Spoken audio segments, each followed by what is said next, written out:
गरीब किसान मजदूर से अमीर व्यवसायी बनने की कहानी। रहीम एक साधारण ग्रामीण किसान परिवार का बेटा था। बचपन से ही गरीबी से उसकी लड़ाई थी। पिता थोड़ी सी जमीन पर खेती करते थे और रहीम भी बचपन से खेत में काम करता था।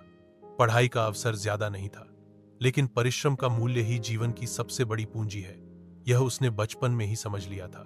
दिन कम आय में बीतते थे। कभी भोजन मिलता था, कभी नहीं मिलता था। कर्ज का बोझ बढ़ने पर रहीम शहर जाकर दिहाड़ी मजदूरी करने लगा। सुबह से रात तक ईंट भट्ठे में निर्माण श्रमिक के रूप में या बाजार में बोझ ढोकर कमाता था। कम आय से घर चलाना मुश्किल होने पर भी रहीम के मन में एक ही आशा थी, एक दिन अपने जीवन को बदल देना। एक दिन बाजार में काम करते हुए उसने देखा कि लोग रोजमर्रा की जरूरी चीजों के लिए दुकानों पर आते हैं।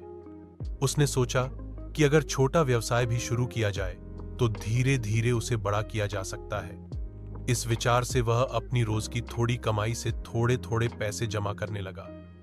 कुछ सालों बाद जब उसके पास थोड़ी बचत हुई, जम लो, तब उसने बाजार के एक कोने में एक छोटी सी सब्जी की दुकान खोली। शुरू में बिक्री ज्यादा नहीं होती थी, लेकिन रहीम ग्राहकों के साथ विनम्र व्यवहार करता था, अच्छी गुणवत्ता वाले उत्पाद देता था और कभी धोखा नहीं देता था। धीरे धीरे लोग उस पर भरोसा करने लगे। बिक्री बढ़ने लगी, आय भी बढ़ी। आय का एक हिस्सा वह फिर से व्यवसाय में निवेश करने लगा। दुकान बड़ी की, उत्पाद बढ़ाए